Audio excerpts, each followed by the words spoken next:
December 9 నుండి మహిళలకు ఉచితంగా బస్సు ఇచ్చేటువంటి సందర్భంలో ఈ సౌకర్యం వల్ల తెలంగాణ వ్యాప్తంగా అక్కా చెల్లెలందరికీ అనేక రకాలుగా ఉపయోగపడుతూ ఉంది. హుస్నాబాద్ బస్టాండ్కి సంబంధించి కూడా ఈరోజు ఇక్కడికి రావడం జరిగింది. ప్రయాణికులను యోగక్షేమాలు అడిగినప్పుడు వాళ్ళంతా కూడా సంతోషంగా అన్ని రకాల సర్వీసెస్ ఉపయోగించుకుంటామని చెప్పినారు. కొంత ఆర్టీసీ నా కుటుంబ సభ్యులు ఆర్టీసీ మంత్రిగా వాళ్ళ యొక్క యోగక్షేమాలు అడిగినప్పుడు కూడా కొంత మహిళలకు సంబంధించి 50 సంవత్సరాల పైబడ్డటువంటి వాళ్ళ కొంత స్పెషల్ ఆఫ్ డ్యూటీలకు సంబంధించి కొంచెం చెప్తా ఉన్నారు. ఈ సందర్భంలో ఆర్టీసీ గత 10 సంవత్సరాలు నిర్వీర్యం అయిపోయి సమ్మె ద్వారా చేస్తే కూడా అనేక మంది చనిపోయినా స్పందించకుండా, ఒక కొత్త బస్సు కొనకుండా, ఒక కొత్త కార్మికుడికి లేదా ఆర్టీసీకి ఉద్యోగం ఇవ్వకుండా వ్యవస్థ అంతా కూడా నిర్వీర్యమైన సందర్భంగా ఈరోజు ఆర్టీసీ పూర్తిగా లాభాల దిశలో పోయేటువంటి పరిస్థితుల్లో పాత అప్పులు, పాత పిఎఫ్ నుండి, పాత సిసిఎస్ నుండి వాళ్ళ నిధులను వాళ్ళకు రిటైర్ అయిన రోజు ఇచ్చే విధంగా తీసుకునే ప్రయత్నం జరుగుతుంది. ఇటువంటి సందర్భంలో కొంత సమ్మెకు అనేటువంటి మాట చెప్తున్నటువంటి సందర్భంలో గౌరవ ముఖ్యమంత్రి గారు మొన్న స్పష్టంగా చెప్పినారు, ఈ ప్రభుత్వం ప్రజాపాలన ప్రభుత్వం, ఏదైనా చర్చ ద్వారా సమస్య ద్వారా పరిష్కారం చేయడానికి సిద్ధంగా ఉన్నాం. మీరు మా మంత్రి గారు ఎప్పుడైనా కలవచ్చు, మీకు సమస్య పరిష్కారానికి సంబంధించినటువంటి మార్గం తలుపులు తెరిచినాయని చెప్పి వాళ్ళు కూడా కొంతమంది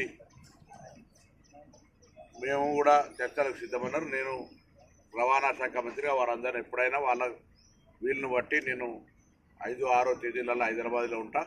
వాళ్ళు ఎప్పుడైనా కూడా నా దగ్గరకు వచ్చి తలుపులు చర్చ ఎవరైనా రావచ్చు, ఎవరైనా మాట్లాడవచ్చు. దానికి ఇదేమో అధికారికంగా పిలిచి అధికారికంగా రావాలి అట్లానేం అవసరం లేదు. సమస్య ఉంటే ఇంతకుముందు కూడా మేము పిఎఫ్ ఇచ్చినాం, మేము వాళ్ళకు సంబంధించినటువంటి టీఏటీఏలకు సంబంధించి, డిఏపిఎఫ్కు సంబంధించి, బాండ్స్కు సంబంధించి, కారుణ్య నియామకాలకు సంబంధించి మా యొక్క ముఖ్య ఉద్దేశం, ఈ ప్రజాపాలన రేవంత్ రెడ్డి గారి నాయకత్వంలో మా ముఖ్య ఉద్దేశం ప్రజా రవాణా వ్యవస్థ బాగుండాలి. ఇది గ్రామీణ ప్రాంత పేద ప్రజలకు సంబంధించిన రవాణా వ్యవస్థ.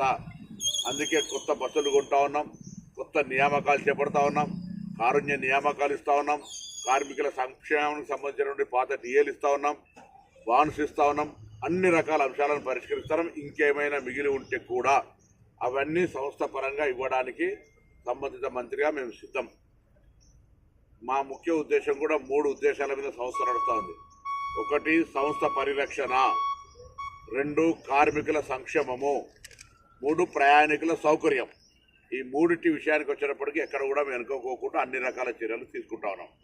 కాబట్టి మరొకసారి ముఖ్యమంత్రి గారి మాట ప్రకారంగా కార్మికులు ఎవరు వచ్చినా వారి సమస్యలు ఏమున్నా ఇప్పుడనే కాదు ఎప్పుడైనా పరిష్కరించడానికి సిద్ధం.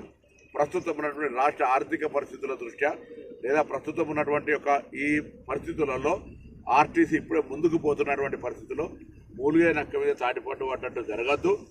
అనవసరంగా ఈ కొంత ఇబ్బందికరమైనటువంటి అంశాలు తేవద్దనే దాని మీద వారందరూ కూడా నేను సందర్భంగా ప్రత్యేకించి విజ్ఞప్తి చేస్తాను.